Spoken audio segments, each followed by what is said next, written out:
gold medalist, etc.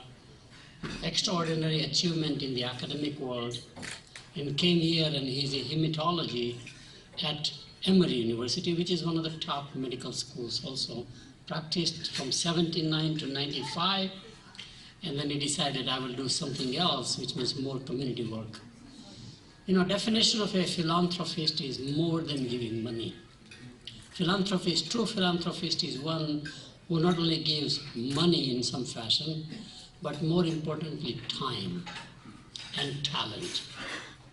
And the more I have read about him, we are good friends, but you don't know till you begin to do Google search, and you begin to know quite a lot. It's extraordinary. In fact, he has become my role model now, because it is very important to give back. There is nothing more meaningful in life than giving back, especially as you age, because that gives you another purpose in life. While we all have our own careers and job occupations, and we do well, unless you transition from taking from the society to giving back to the society, we don't have inner happiness. He's a great, great person who has shown how it can be done and contribute back to the society.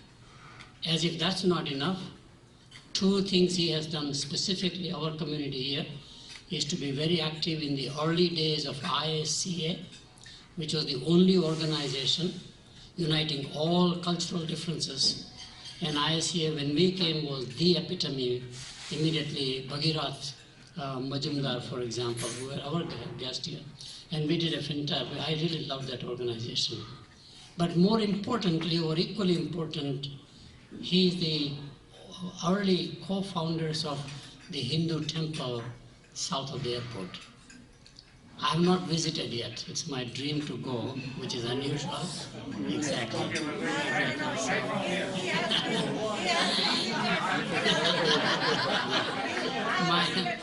you right tomorrow. Yes. Right now. My wife has gone. You're going to call the priest, leave the open. My wife has gone. No, he has visited. I have some young people who have gone, and the festival you do with all the pujaris who come, it's incredible. I mean, the scale is just enormous.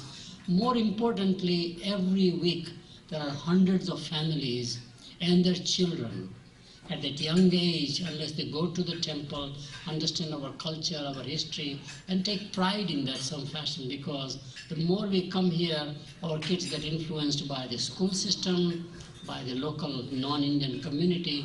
How do you counterbalance so they are at least bicultural, hopefully bilingual at the same time? Our values are incredibly important. As you know, in the world today, while we got westernized quite a lot, as I am, for example, for the first time there's a serious movement of the easternization of the world. Remember Rudyard Kipling? Rudyard Kipling was one of those British writers who wrote by saying that east is east, west is west, the twain shall never meet. He's dead wrong. He's not only dead, but he's wrong. Have you seen westernization of our kids in India? They are more western than we are here. But now there is an easternization, starting with spirituality. We will have International Yoga Day. Tomorrow. Oh, it's tomorrow. No. Date is 21st. Here we are celebrating on Sunday, but it is tomorrow, 21st. Look at its popularity all over the world. It's mind-boggling, and it's with pride that for the first time, our values, our culture are being equally understood not only by Indian community here or worldwide for that matter, but by the non-Indian community. They are more passionate about rediscovering India in a very different and a positive light. Again, Dr. Sarma has been active in that part of the world. He is going back to our own roots and understanding the real meaning of our scriptures. Vedanta, for example, or in our case, whatever, Jain scriptures or Sikhism, whatever the branches are in many ways. And it is just joy to see that excitement, and that's very important. I have learned that giving back while you are alive is more enjoyable than after you are dead anyhow. So he is practicing the same thing. We have a big loss. I found out that Dr. Sarma is leaving us which means that he's leaving, but his heart will be here. I must tell you that because this is the community where you put your roots. Your kids grew up, including one still in high school, as I understand, and therefore you will always be here. Shall we welcome him back?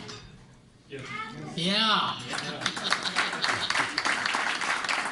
So you don't need a visa to come back to Atlanta, okay? This is not New Mexico. Exactly. So I still, we have met several times in social events, but it is joy to see him as a speaker for this particular occasion. I do want to make one comment. IPN will not be there as an organization without remembering Nursi. He was the founder of this one. He created the excitement for us to come here, and we still miss him. So that is another reason I came to have his memory also at the same time. But again, it's my privilege and a joy to invite you as a speaker for this month's IPN Network event. Thank you. Due to lack of information, it could also be distortion, which is taking things and distort them for a secondary purpose, okay? Either to pull the community down or denigrate the land or the faith, because there are other reasons. Completely immersed in our own society. 43 years ago, there were hardly 200 families in Atlanta of Indian origin. We were only 20 Telugu families, so our friends were predominantly non-Telugu.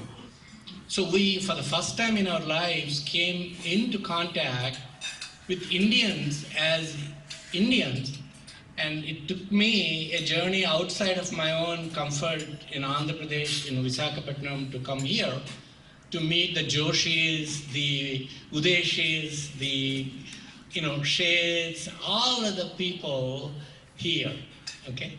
So that made me an Indian after I left India, okay? So our children who are born here and who are brought up here, no matter how much we would like to make them bilingual, bicultural, their roots being here, they are exposed to a type of understanding of Hinduism that is completely at odds with what we think we are conveying. And then the modernization of the world, the contemporary world, and the education systems have made Indians in India, Hindus in India, completely become distant from the religion and the observations of their own fathers and grandfathers. So we will kind of try to know some of this from the perspective of what I'm going to tell you in the next 30-35 minutes. So how did I get to know some of these things? Over the last 30-some years, I used to take people when they call the temple and say, we want to come and visit your temple. We'll have people come, I'll take them around the temple, we'll give them some introductory remarks about Hinduism, and then take their questions. In the very early days of internet, there used to be a place called allexperts.com, which was a very early adaptation where you pose a question and then you get an answer. It became part of ask.com later on. And so for years, I answered questions on Hinduism. And for me, my father was at that time there, Mohan and Mohan's father were there. So when it required very detailed scriptural understanding, I would reach out to them. And therefore, I was able to answer those questions. So you capture a lot of that, how others see you. Okay? So we want to go to the next one. Okay, can it not be, right? So what I have said is, I'm not qualified to be a Hindu preacher, a Hindu priest, a Hindu scholar or anything. All I can tell you is what I have observed over past 6 decades and what I can share that with you. That will be the vantage point that I'm going to present to you, which then means you also have the same perspective. Next. Okay, so we will dispense with this other than to say, people, over the years, now they don't do that anymore. Now social media have changed everything. But they will ask you, what is a Hindu? And what is your Bible? Who started your religion? What church do you go to? Do you have a God? How many gods do you have? And I want to bring it in here. When sometimes they visit the temple and say, why do you worship Satan? Okay, and for the first time I heard, I couldn't connect it. Okay, if any of you, and most of you probably know, do you know the kind of instrument that Satan, the symbol that Satan carries? It's a trident. Okay, we look at Shivji, and say he has a trident, and a non-Hindu looks at the trident and say that's Satan worshippers. See how a benign thing, a thing of virtue for us, becomes one of condemnation from another perspective. Okay? So, but the very first time I had to ask them, tell me more, why are you saying that? Okay? Same thing with Durga, with the baby under her feet, which is basically taking out ignorance in its infancy, when it is starting, and take out the ignorance of the person. They will look at it and say, is that not child cruelty? And we have to tell them there is a lot of symbolization here. Okay, the symbolism allowed us to explain a lot of profound things to a common person. Okay, and those symbols, we preserve them, but at the same time, unless we understand them, we have to scratch our head and say, I don't know, I think we're being superstitious. So that is the way we would like to, the question that kind of go. Okay, so here is a thing. What happened to ancient religions? If you think about it, the most ancient temple that is still standing is in Syria, in the interior of Syria that was destroyed in the recent, that's about 10,000 years old documentary. Some of the civilizations at that time, this is the Mesopotamian, which is between Euphrates and Tigris rivers. That middle between the two rivers is Mesopotamia. There you have the Babylonia, they have the Assyria, all the cultures there. If you look at their practice of religion, you think, you close your eyes and say, are we doing it a Hindu religion? Okay? At the ritual level, they have the anthropomorphic expression of the divine. They have got festivals, they have chariots where they parade God, they have got offerings, and then when the war comes, they have got the way puja in order to allow for the people to win. So, in the ancient civilizations, this type of understanding of the relation between God and man was in an anthropomorphic way, and also in a way where there is a fear, and there is reverence, and there is some expectation of God's being happy will give us something back in return. But at the same time, in a parallel evolution in the Indian subcontinent, something else profound was happening. People were not content to create an image and pray to God. They did not do that, as a matter of fact. The Vedic culture did not have temples. Vedic culture did not have multitudes of images. They have the divine expressions, for example, Indra, Varuna, Agni, they have all of them, but they didn't create monuments to those places. What they profoundly did was, they thought about it, and therefore they came up with concepts. So the concepts were so profound, they said the entire creation and the outside of creation is one supreme being whom you cannot describe, whom you cannot understand, who cannot pursue, called Nirguna Brahman. So they were way ahead of, this is Rigvedic philosophy, God is one. So when someone tells me how many gods you have, and then we turn around and say, yeah, I think we have several. And you say, and then they say, so you're polytheists. But we are not polytheists. Okay? We believe in the universal nature of the divine. We believe in the universal nature of God. We are unable to articulate that thought process in a way that makes sense to a non-Hindu. We understand this intellectually, but we cannot articulate it in the same manner. But our Vedic sages have done that. They did not say the world was created in 5,000 years. They said it's been, there are eons, there are universes. They were very comfortable with multiverses. They were comfortable with life outside. They were comfortable with calling the non-human life beings also having part of the divine design and part of the divine. They were comfortable in respecting the nature. All of those things profoundly valid in 21st century and beyond. So let's go back. So the Egyptian, Mesopotamian, Persian, Greek and Rome cultures, religions, all of them disappeared with the advent of Christianity, with the advent of Islam. Okay? The advent of Islam is a lot faster, lot more traumatic, lot more destructive, but it happened. The advent of Christianity was much more gradual, okay?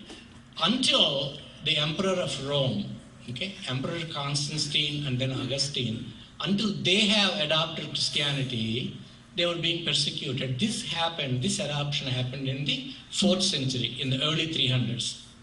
Once that happened, Christianity became the religion of the king, the emperor. And Rome was the empire of the known world at that time. You still have to remember the development of the Eastern world was not there. Alexander came, but he went back. So that influence was in the northwestern provinces, but he went back, and he never made it back. He died on his while he was going back. Okay, so from that point on, Christianity was the religion of the land, and therefore any other religion could not survive. And Christianity had ways of incorporating, absorbing any culture, any civilization, any religion, any observation. So much so, entire Europe and the Middle East became Christian until 7th century when Prophet Muhammad, Islam came, and all that changed in that part of the world within a matter of decades. And like someone said, I think Subramanya Swami in one of his lectures said, apparently within 15 years of Islam coming to Iran, there's Zoroastrianism, everything disappeared very quickly. Okay? And the first mosque that was built in India was built in the 640s in the Malabar coast in Kerala.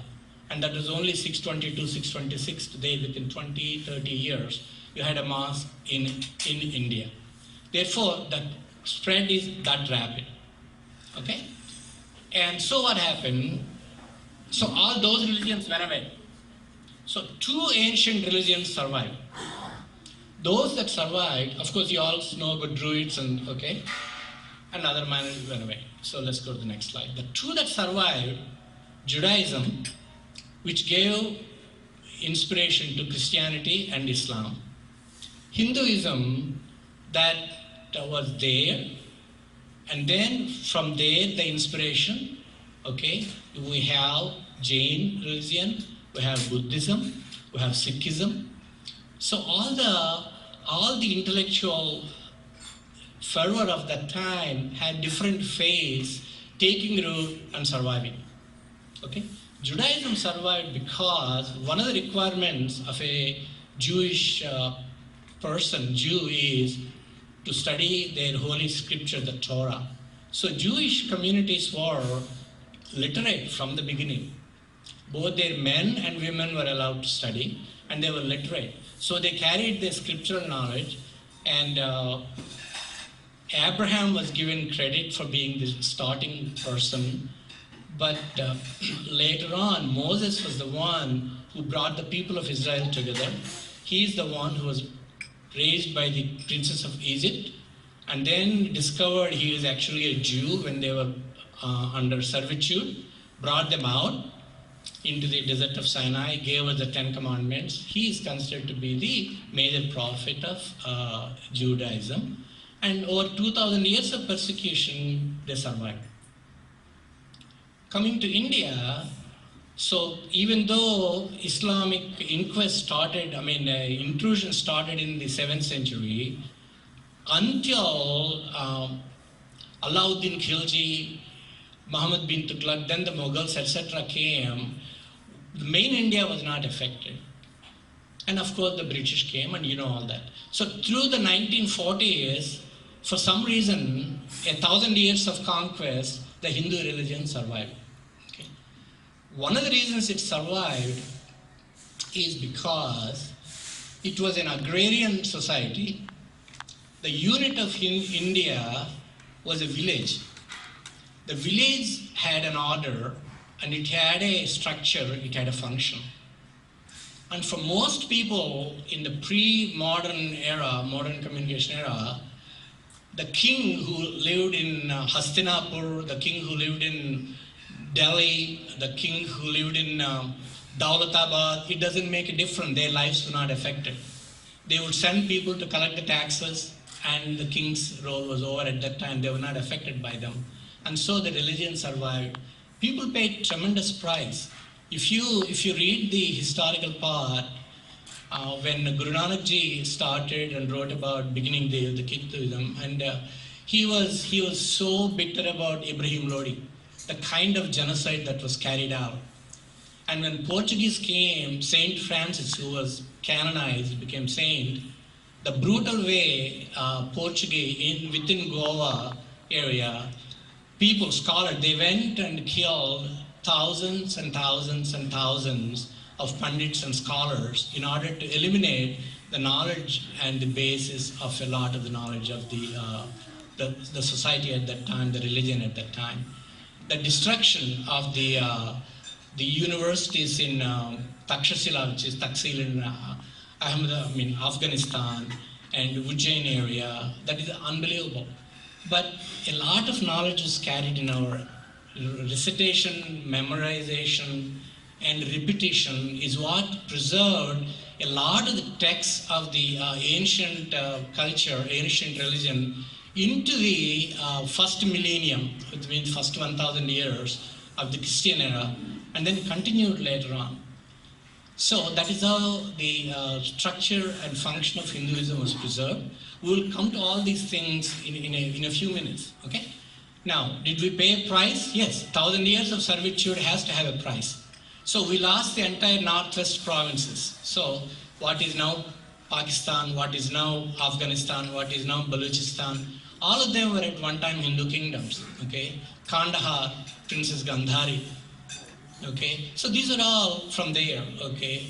And then on the eastern side, the influence of the Hindu society, because to the trade routes and the fact there were the Cholas and Pallavas had tremendous amount of administrative skills, they went and set up empires, and they were the rulers and benign rulers, okay? Among Thailand, Cambodia, all those provinces, Indonesia, okay? So that's how it went, and then when Islam spread, most of them were wiped out.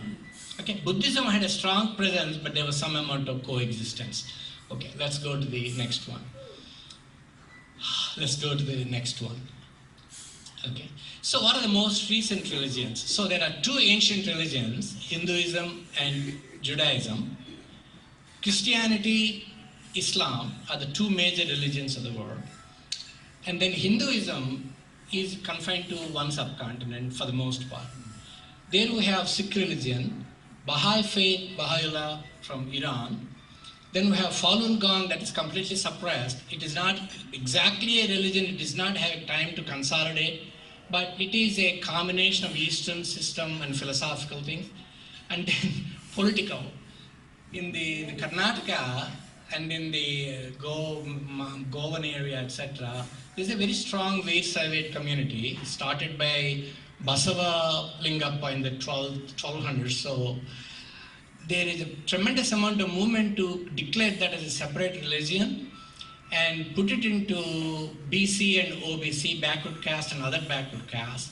So it is a political game, but there is nonetheless, because the human nature is such that we create religion. If you take, there is no God, it doesn't make a difference, we make a religion, okay? So these are the most recent religions. Let's go to the next one. So what's the Hindu? I'm going to skip this. You guys know this. For lack of time, we'll go on, okay? So definitely our calendars, our history take us back to 5 to 10,000 years, easily, without any problem. That's not out of range with the rest of the human society's evolution, okay? The Varanasi, the city of Varanasi is thought to be continuously inhabited, documented for more than 7,000 plus years. And if you go to the Middle East, the city of Jericho has been there for more than 7,000 years. And some of the cities of the ancient cities of Assyria, all that have been there for more than 9,000 years. So people's civilization developed along the rivers. Therefore, Indian subcontinent was very hospitable, very protected. 3 times ocean, 1 time the mountain range, this time the Khyber and Bolan Pass, people can get there. So it's completely protected evolution of several centuries, several millennia. Okay, next, let's go to the next one. Next, go to the next one. Next, go to the next one. So, when we say Hindu, we are talking about somebody who comes from an area of the land geographically east of Sindhu River. Okay, so those are Hindus as said by Arabs, Middle Eastern people. When Hindu was too difficult to pronounce, it became Indian. Okay, so we are Indians by modern terminology. Okay, our Bible is a vast body of literature. Our scriptures are Vedas, the commentaries are Upanishads, and then, because most of the people were not literate in language, reading and understanding, there were so many epics, Puranas, okay, Itihasas. So they tell the same story profoundly. And if you go to rural India, they paint, Rajasthani paintings have got profound religious meaning. And if you see the stepwells of Jodhpur, you go four levels down, 4 stories down to pick up pail of water. But along the way, you have beautiful, beautiful religious iconography that allows you to meditate on it as you're doing your daily work. You come to South India, their village folk songs are full of wisdom. And all of that is drawn from the scriptural knowledge, scriptural things. For example, the poet Annamacharya in the 14th and 15th century, one of the famous songs that Vijay Garu also sings is Brahma Mokkate, Parabrahma Mokkate. That's the song, we all know it. Okay, we grew up listening to it.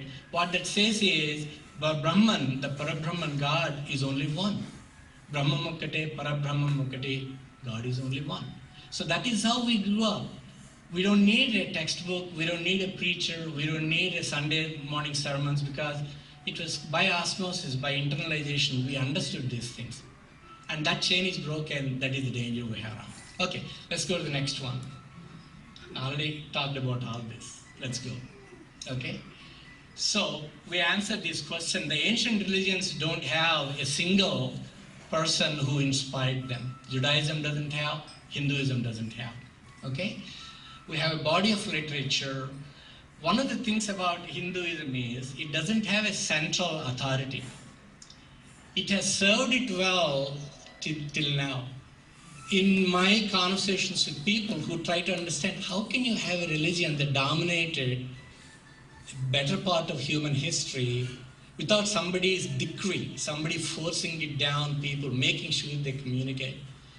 One of the examples that I could come across at one time was when you see a flock of birds flying and they somehow seem to fly in formation, they seem to land, they seem to take off, and they seem to know where they're going. There is an internal communication, there's an internal checks and balances that keep this flock of birds going. You see a school of fish in the ocean, you can see how they swim. So I thought for a long time that Hinduism somehow performed and survived without one person forcing down one person's ideology, one person's interpretation. But there's so much of knowledge that is permeated that people somehow manage to do. There are several issues about it. We're not going to get to those aspects, okay? I'm only trying to tell you how did it survive. Okay, let's go to the next one. The big question, okay? It never fails, it never stops. The first question people have is, how many gods do you have? Okay, so you spend a lot of time turning into a pretzel, trying to explain, we believe, in their understanding of monotheism is one God. Our understanding of monotheism is God is one. It's a very simple rearrangement of the words. It changes the meaning so completely. Okay?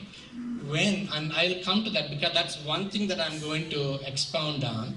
Okay? So we say we are monotheism. We believe in the universal nature of God. And the various forms and manifestation of God are what we consider to be Saguna Brahma, the manifest Brahman, as opposed to Nirguna Brahman, who is beyond our capacity to understand and describe. Okay? Let's go to the next one. Okay? So, let's go to the next one, because otherwise we won't finish it. Okay? Okay, so here is the problem. The 2000 years of doctrinal struggle in the Middle East that affected the entire world is, when Moses came along, he looked at the polytheistic societies and said, no, you have to believe in one God. And that is put into the Ten Commandments. So Christianity came, they adopted one God. Islam came, they adopted one God. Okay, so they are called Abrahamic faiths. They consider themselves to be monotheistic religions. And they feel that they're above polytheistic people. Okay, so the truth is, do we know if there is God? And if God exists, does he exist in a form, no form, or in many forms? No one knows. It is hypothesis of the highest order. Okay? So, then what happened? Christians and Jews became separate. Jews were persecuted when Christianity became religion of the land. Muhammad came and said, look, he was a caliph, he was a king. Therefore, the power of the king said, we will take infidels, non-believers, convert them, kill them, subjugate them to a tax, and that is how it went. But if all the three believe in one God, how come there are three ways that we are fighting with each other? Because that's part of the Ten Commandments, and we will come to that in 1 second. In Hinduism, we feel very proud to say, oh yeah, all paths lead to the same God. Okay? It doesn't. The Abrahamic faiths don't believe that, but they do tell the Hindu, yeah, since your God, my God is all the same God, just why not just say Jehovah is your God? What is wrong? He is also God. So this is a false logic, it is distorted logic. It is like saying that the God believes non-violence. What the God believes does not matter. It is what the Kasai, okay, what the guy who kills it has to believe. If the guy who converts you doesn't believe in unity of God, then what's the point in you saying, I believe in one God? He is trying to convert you. You are trying to say, we believe in everything. We don't believe in everything. You and I don't believe in the same thing. We believe in the universal nature of God. You believe that your God is the only true God, which means you are agreeing that there is more than one God, but we don't want the other gods to be put into this picture. So we'll come to that, okay? So question is, which one? And that is the reason why we have got 2000 years of conflict. And that's still going on. Okay, go to the next one. Okay, I do want to put a disclaimer here. This is all completely an intellectual discourse. It has nothing to do to elevate Hinduism. It has nothing to do to put down anything else. I'm just telling you how things are understood, how things are interpreted. Okay, I'm not making a claim for one other, because I do want, in this forum, is Indian Professional Network, it is independent of the religious beliefs of the people who belong here. So we need to respect that part, and in my talk, I'm only giving you an intellectual framework of how things have evolved. Okay, all right? So let's, okay. One of the things about Ten Commandments is you cannot worship other deities. So we'll go to the next one. You couldn't, well ended. So if you go to the line 6 up and you, that's it, right?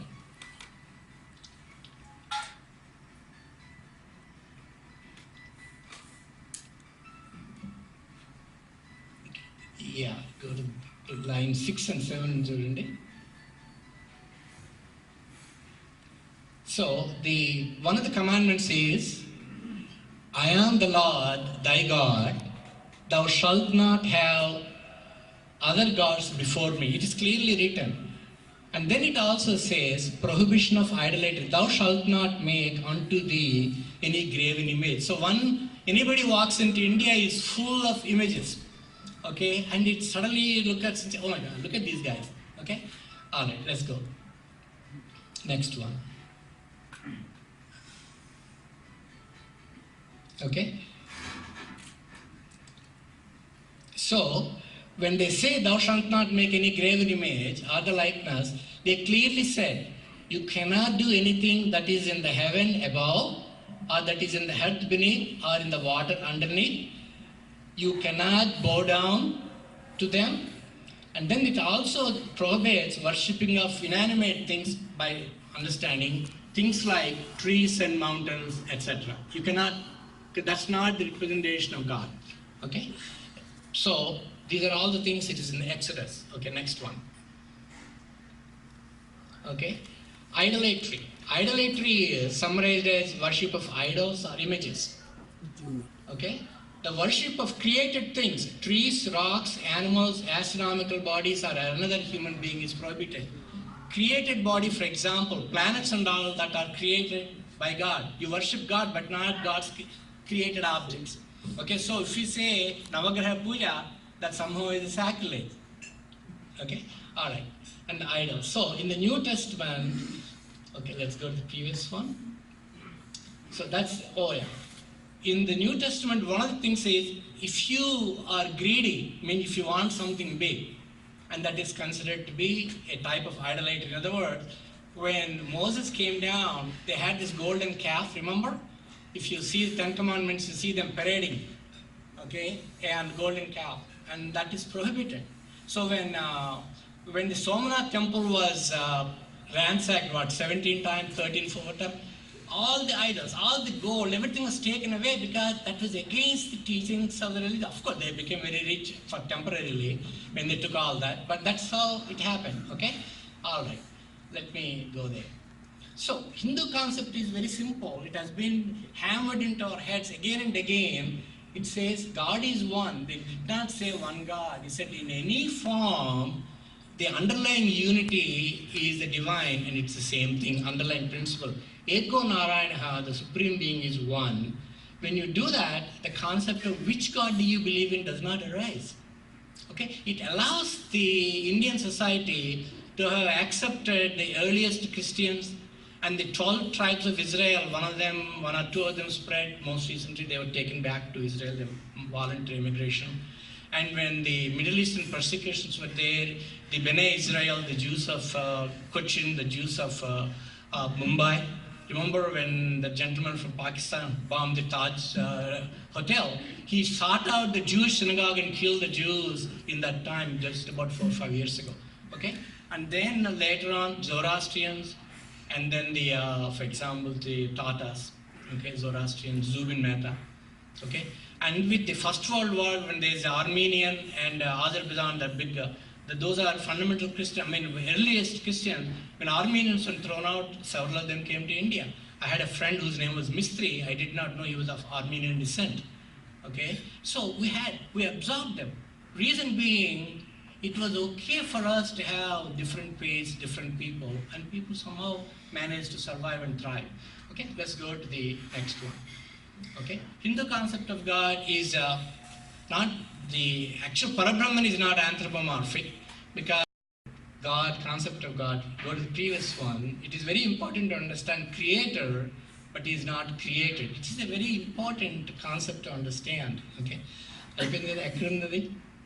creator but not created, Paramatma, and then we believe in individuals also.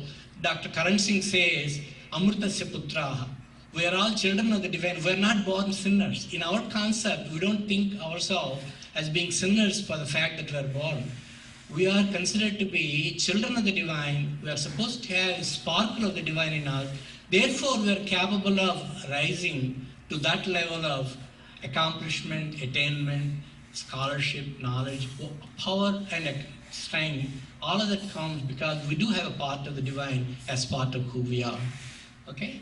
So, oh yeah, please go to the next one, previous one. One, the important one, this is part of Lalita Sahasranama that tells you is, if you want to find God, look internally, look inwards, you will find God. You can go all the pilgrimages, you can make all the offerings. If you're seeking God, don't run around, just stay still. Okay, all right, go to the next one. Okay, so we gave you all the Hindu concept of God. Go to the next one. Okay, so we consider Hinduism to be a polymorphic monotheism. A polymorphic monotheism because we do have several manifestations of the divine, but nobody can tell you Hindus are copying monotheism because they now want to look like Christians and Muslims. That's not true. The monotheistic component being Parabrahman, being Ekam Satyam, Vibhuda Bahuda Bhavanti, there's one truth that is permanent, and then sages call it with different names. All of them are Rigvedic aphorisms. Okay, let's go to the next one. Okay, so how does Hindu answer the question, do you believe in one God? And we say, that's what that is. Even still, at the end of it, when Diana Eck, she runs the Harvard Pluralism Project, when the National Association of the Religious Organizations came here, I took the entire team, there were about 60 to 80 people who came. We went to the temple, we had a half a day of sessions there. To give credit to the Hindu for thinking, I'm not the original thinker, I didn't say it, I'm only telling you what is already there. It is such a difficult thing to accept and give credit, even when we point out, because, but Hindus worship, we have 3 million gods. No, we don't have 3 million gods. We may have infinite number of gods, understanding of God. Each person has a personal understanding of God, okay? And that doesn't mean there are that many individual gods in small packets sitting in our heart or in our temple. Okay, let's go to the next one, please. Okay, here is the paradox that we're dealing with. We have the concept of God as universal, inclusive God. We are very big to say Vasudhaiva Kutumbam. The whole world is one family, okay? Christianity and Islam say, you follow our way of believing God, okay? Exclusivity. When you change religion, become a Christian, you cannot believe in anything else except Jesus Christ the Lord. When you are a Muslim, Islam, you have to believe in Allah through Prophet Muhammad. Okay? So our religion does not say that. Our God is inclusive. Both concepts, one God, but one is inclusive, one is exclusive. So where did the problem come? Exclusive society. There, when I first, like in the movie Gandhi, the gentleman in South Africa says, why don't you come and worship with us? And he says, if that's what I need to do to pray God, I will do so. But when he says, come worship with us, he's asking convert. Gandhi is saying, I will come, definitely attend your service. So when I first came here, so many, even today, my patients give me pamphlets saying, Dr. Sarma, we really love you, we want you to see in heaven. And then I get the pamphlet, okay? So it is an incredible thing. People feel the internal urge, internally, they truly believe it, okay? We are happy, but our society, for 1,000 years or more, and we cannot go into that aspect at all because there's no time here. We were divided society. That made us a weak society, that prevented us from fighting off intruders, because everybody knows the story. British ruled India with practically none of their own, okay? We don't particularly care to convert because there's no need. We never felt the need for it, okay? We were conquered, they are conquerors.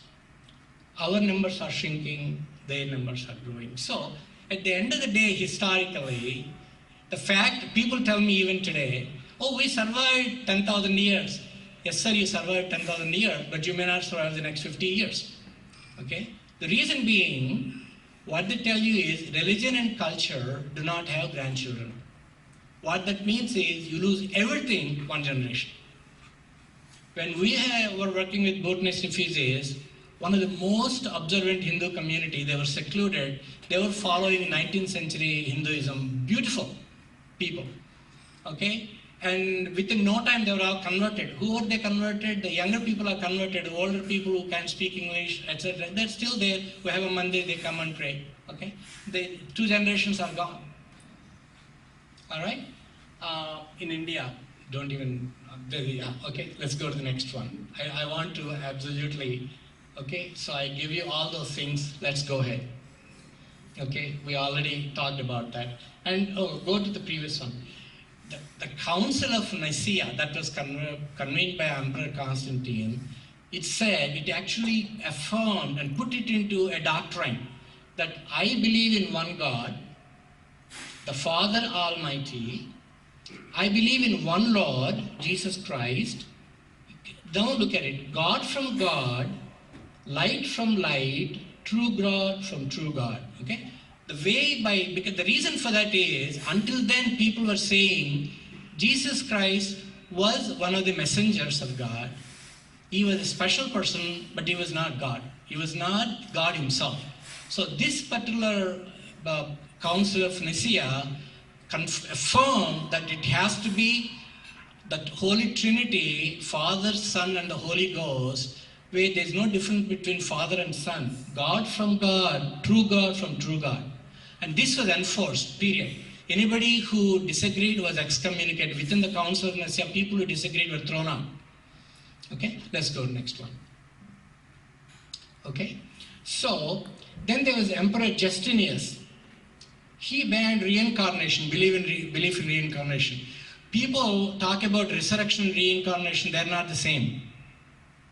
Resurrection is when Jesus, who was crucified on Good Friday, he comes back on Easter Sunday, the current celebration, where he came back in his original physical form. When they went to the grave, the body was not there. So he was resurrected. He came back in person and said, here I am. Reincarnation is the soul is born again in a different body. Okay? For example, John the Baptist is thought to be Prophet Elijah born again later on. So he's a Jewish prophet, was born again at the time of Christ. He's the one who baptized Jesus.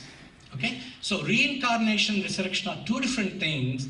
There was a tremendous belief in reincarnation in those days. Through the councils, several ones, finally the Emperor Justinius said, no belief in reincarnation, so banned. So it took several centuries for the society, human society, to say there's no belief in cycles of birth and rebirth. Okay? So let's go ahead. Okay, so we already talked about it. Okay?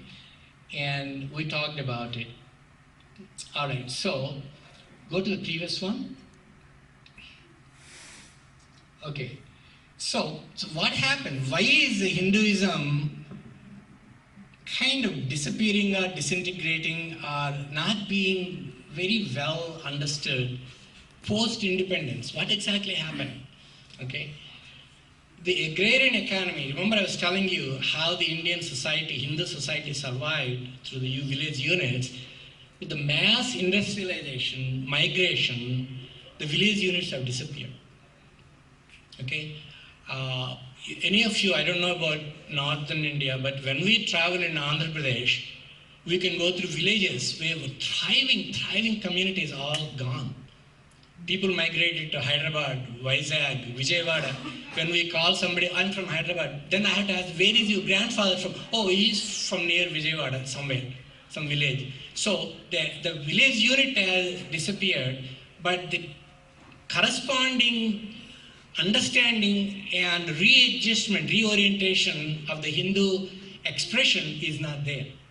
So when you go to Hyderabad during Ganesh Chaturthi, the spirituality is not there, but there's always people jumping up and down, Ganapati Bamba, bowl, and there's this and there is that, and then everything is dumped into Hussain Sagar.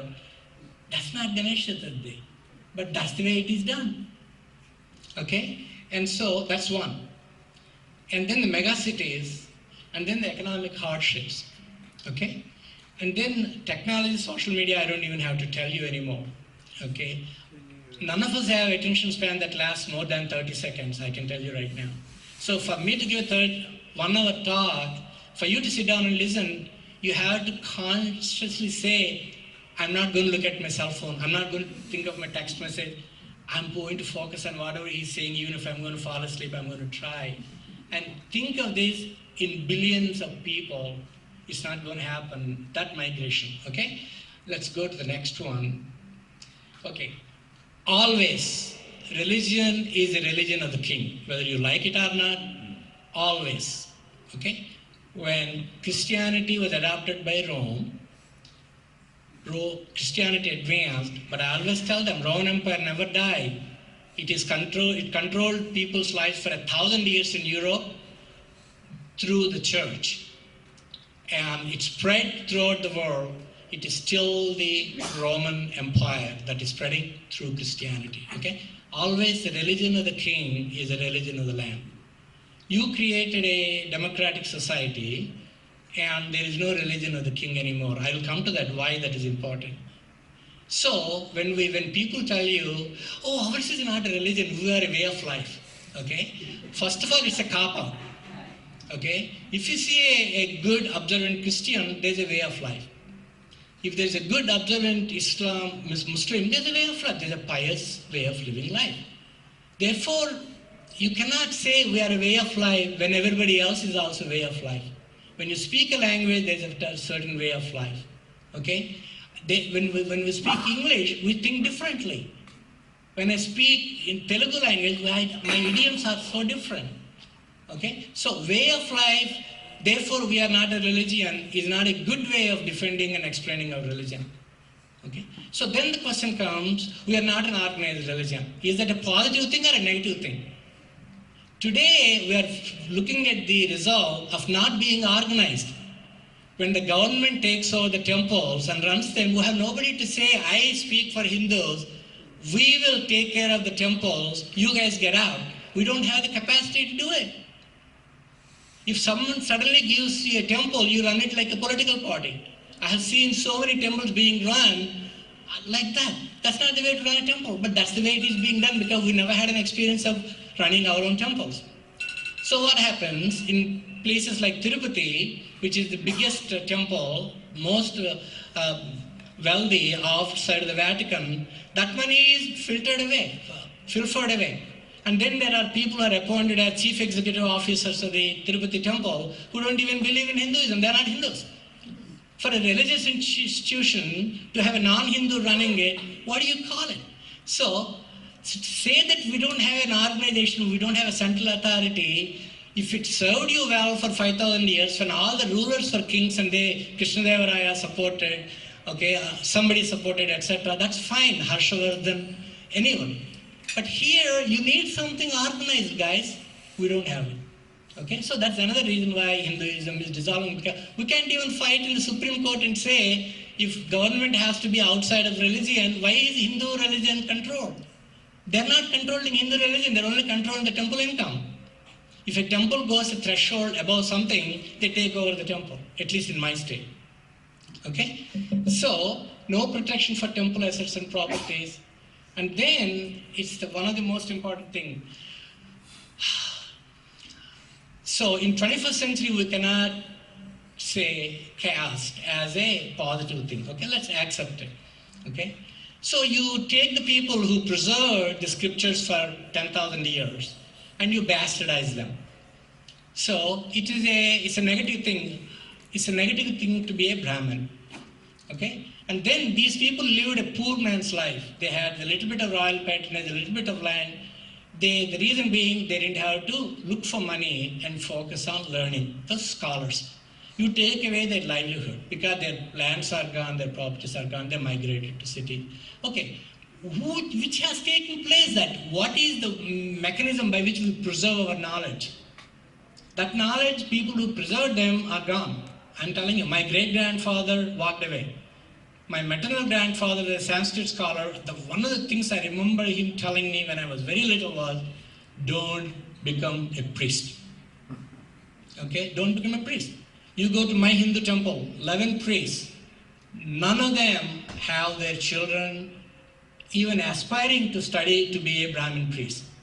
So how in the world you are going to have the knowledge of the Hinduism preserved if you bastardize the guys who do it and you have nothing to replace it? Where are you going to go?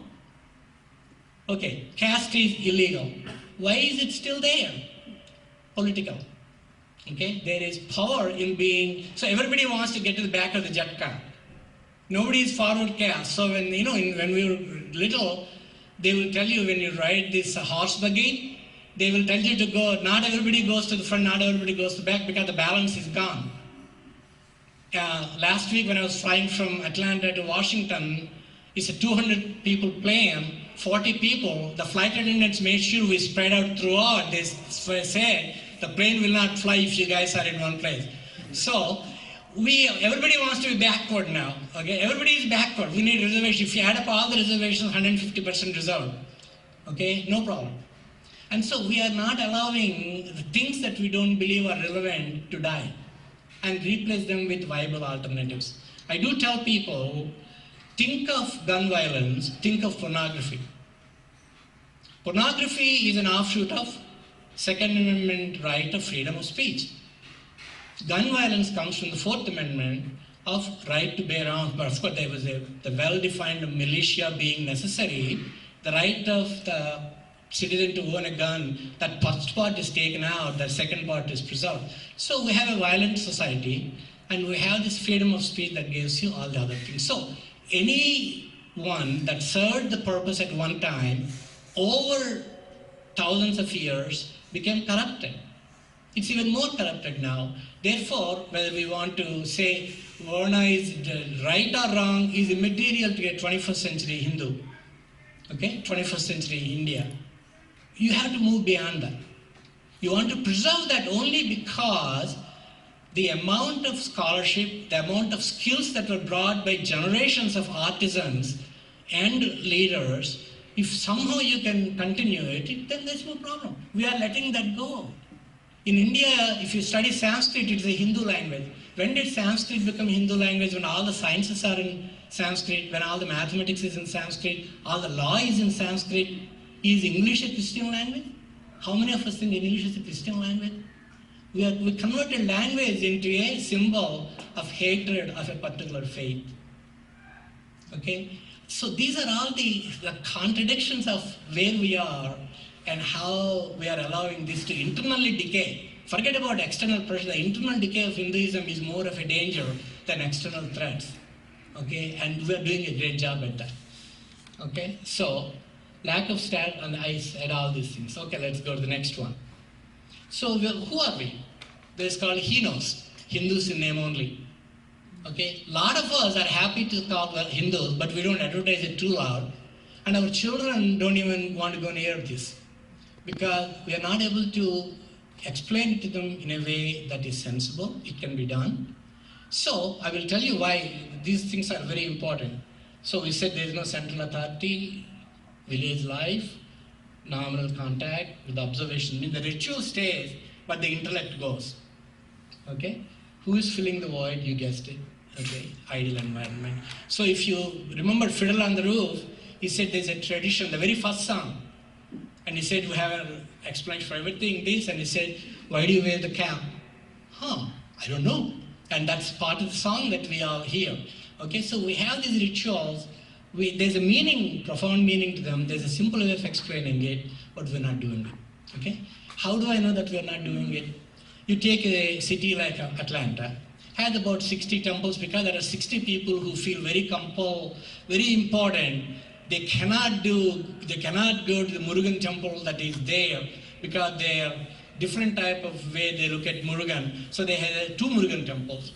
There's one South Indian temple. Oh God, those guys are not pure observant. So there's a 3rd, 4th, 5th South Indian temple. Okay, how many Hindu schools are there? How many Hindu colleges are there? How many Hindu universities are there? The Jewish population is no larger than the Indian population, Hindu population. A century ago, when there were even less numbers, they created the Mount Sinai Hospital. They created the Yeshiva University. They have the Jewish Hospital of Denver. They poured resources into developing educational institutions, make sure that these people have got that. When here in the 80s, when the Russian migrants came, the entire Jewish community rallied and made sure that the Russian immigrants go to the best schools that money can buy. The community chipped in. When we want to give scholarships to Indian American Scholarship Fund, I can't get $1,000. Okay? I can't get $1,000. I can go to a millionaire, can you give $1,000? Oh, Indians are rich, go away. They can take care of themselves. Oh, one person told me they have property in Hyderabad. What does it matter to that? This kid needs some help. When giving $1,000, you're not making him rich, the family, you're making that kid. All you're saying is, we believe in you, we want you to succeed. That we're not able to do. That we're not able to do, okay? Let's go to the next one.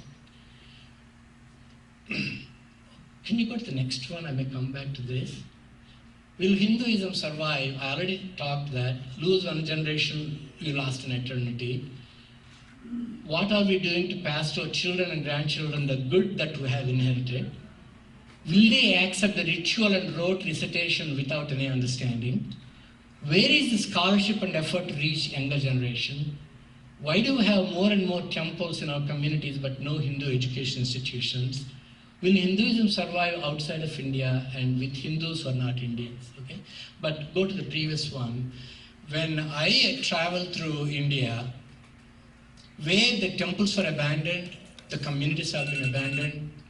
In Andhra Pradesh, you can see 2 or 3 churches sprouting. When I was in India in April, there was an election campaign going on. The energy of the youth, I was traveling to the rural Andhra Pradesh, was so unbelievable. And where are all our Swamis? They're in America, they're in Australia, they're in Coimbatore, okay? Why can't you do outreach to, this is called internal evangelization. We need to evangelize ourselves. In other words, I have to believe, I have to make my children believe, I have to make my grandchildren believe. The humanities, the social studies tell us to preserve a culture from generation to generation. The critical mass is about 250,000 people. If you don't have a 250,000 households, you cannot pass down because there's a dilution of logarithmic laws. If 250,000 people are there, you'll be lucky to have 1% of them believe in it. You only need 1%, you don't need 250,000. Most will follow, but you need an intellectual component of at least 1%. We don't have the 1%, okay? That's our problem, okay? So why is Hinduism relevant? At a time when the thought process is sectarian, they go back and, kind of dig through all the mud, and you find diamond in the rough. What is the diamond in the rough? Vasudhaika Kutumbam, all the world is one family. Sarve Jana Sukhino Bhavantu, let everybody be happy and prosperous. Okay, Amrita Se Putra, children of the divine. Okay, and it also has a service component to it. Okay, and everybody knows that Manav Seva is Madhav Seva. Okay, if you look at Hindu communities, social service is supposed to be paramount. It at the lowest level. And I tell this story 15 years ago when my aunt, who had no one, became very informed when I went to visit to India. My cousin dropped her in my place and said, you take care of her. We went 3 days looking for an old age home for her, mostly run by Christian institutions. Education in India, Christian institutions. Hospitals in India, Christian. They're all the second largest outside of the government. Where are the Hindu institutions that cater to the needs of the people without religious? I can go to the St. Joseph's Hospice and admit my aunt. They will take her, they will treat her well, they will take good care of her. Okay? But where is the counterpart? Why not? Why are we building 2,000 crores statue of Ramanuja, okay, Adi Shankara? Where is the outreach to the completely needy people? In India, Hare Rama Hare Krishna, the ISKCON serves 250,000 meals, free meals every day. Okay? And where did it come from? Outside of India. That particular seed and the growth has to take place outside. In India, we'll kill it. Okay? There are several reasons. I'm not saying people don't have the mind. It's just a system. Okay? And our own attitudes. Okay, so all these things, okay, and again, our concept of God does not invite conflict. Okay, let's go to the next one. Okay, so we already told you, will Hinduism survive? It will. But how will it be? I don't know. Okay, let's go to the next one. Hinduism India, where is the outreach? I'm just telling you. It is unbelievable how there is no outreach to our own Hindus. But we complain every time somebody converts. Why? We can go and do it ourselves. We won't do it. We only complain when somebody tries to do something. Okay, and a lot of these people are voluntarily converting now. Okay, service aspects of Hinduism. Okay, Aparna is right here. She can tell you all about it. But anyway, her struggles, you can tell. She takes care of people without asking their religious background. But how much support she gets? Okay, let's go to the next one. So, but this is another thing I want you to understand. Will Hinduism be allowed to reform itself? There are forces aligned that will keep us from reforming ourselves. In other words, if I tell, oh, I'm beyond caste, they say, no, you're not beyond caste. Why? Oh, yeah, you guys have done that, okay? Can you take it out of the textbooks to say that Hinduism not is defined by caste, okay? The concept of Varna in Hinduism was different than the branding of caste as a force of division. They said, no, Hindus are atrocious, they have caste. I said, we moved past, our constitution doesn't allow caste.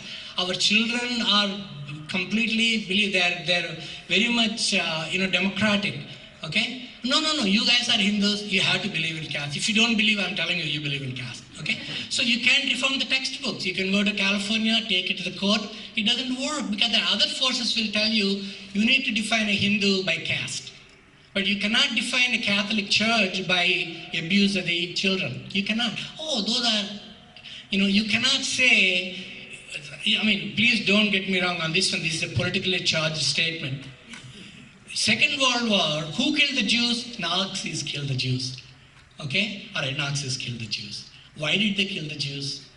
You are talking about Jews as a religion. You're talking about Nazis as a political argument. So apples and oranges. If you have to have a common denominator, one religious people persecuted another religion, but victors write the history. So therefore, we have to brand it as the Nazis did it. And one time in Atlanta Constitution, there was a whole article about a young man and a woman who fell in love. And then the whole persecution. And then they went on to badmouth Hinduism. But when I looked there, these people met in a cemetery, which was an Islamic cemetery, and they were probably people of Islamic faith. But the rest of it all is a tirade against the caste system of Hindus. And I wrote to the Constitution and said, guys, you're taking an Islamic young people fall in love, they don't care about the religion. But you then use that as a launching pad to then talk about how bad Hinduism is. So the negative portrayal is a big thing. Our political systems perpetuate the inequities because there's a political gain involved in it. So political, economical forces keep the caste divisions alive. So these are all the things where other religions are allowed to move past their negativity. We can't even condemn the Saudi prince for what happened to that Khashoggi, okay? But we are ready to condemn Modi's India, okay? There are things that can be improved, but to brand one person, one affiliation, as somehow representing the entire nation's ills is a political way of making sure that when we fall, we cannot get up and walk. Okay. So there are no Hindu scholars. In this whole Atlanta, full of brilliant people, how many kids who have a lot of promise said, I'm going to study Hinduism as my career and become a Hindu scholar and a Hindu professor. When the Hindus refuse to study Hinduism, when Hindus do not want to become professor of Hinduism, when Hindus do not want to become professors who explain Hinduism to the 21st century people, who are there? Others who don't believe in it. So you get the negative portrayal. Everybody, I get 6th grade parents asking their daughter or son to shadow me because she wants to be a cardiologist. Why in the world do you want a 6th grade kid shadow an oncologist because you want her to become a cardiologist 15 years from now? So we are so much, there's an remember the Chatka story, everybody wants to be in the front, nobody wants to be in the back. Somebody has to be in the back, guys. Okay? Somebody has to study Hindi. You can't do it in India because it is a prohibited part of it. You can go to Madras University, you can study Islam there, you can study Christianity there, you can study Hinduism in Madras University. Okay? That's the way we are. Okay? So who is willing to take that path to become a Hindu priest, Hindu professor, Hindu author, when the society doesn't value? If somebody wants to speak and defend Hinduism, he has to hide behind generalizations. They cannot boldly say what they want to say.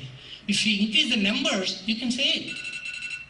Okay, I think that's my time, 8:15. Okay, thank you. Let's go to the next one.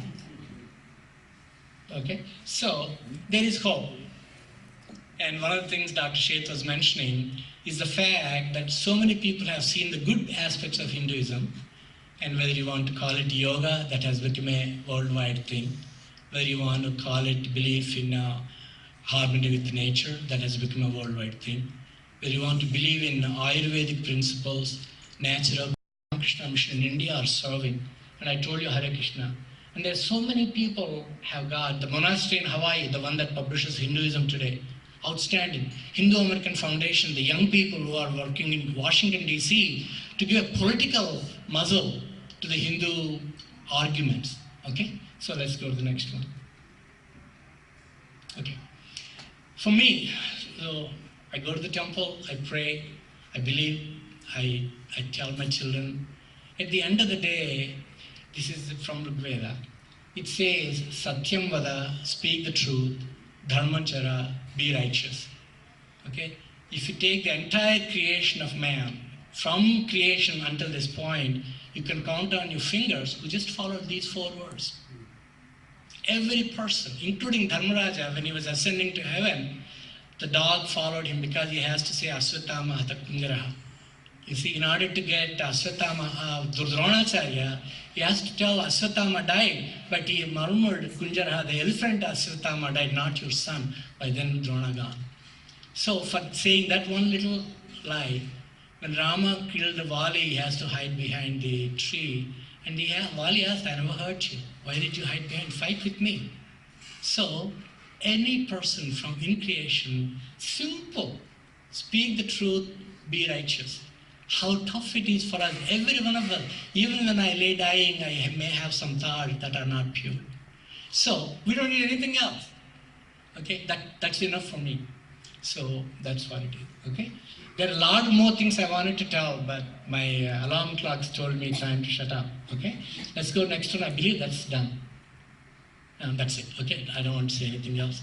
So I put across my understanding, my point of view. I tried to tell you, not a Hindu belief system. I had lots of comments and feedbacks. You have to say this, you have to say that. I understand, I'm not qualified for any of that. I can only tell you how others look at us. I can only tell you where there is problem, where are the fault lines, where is the opportunity, where is a way that we can revive ourselves. Okay? And that's what I tried to tell you today.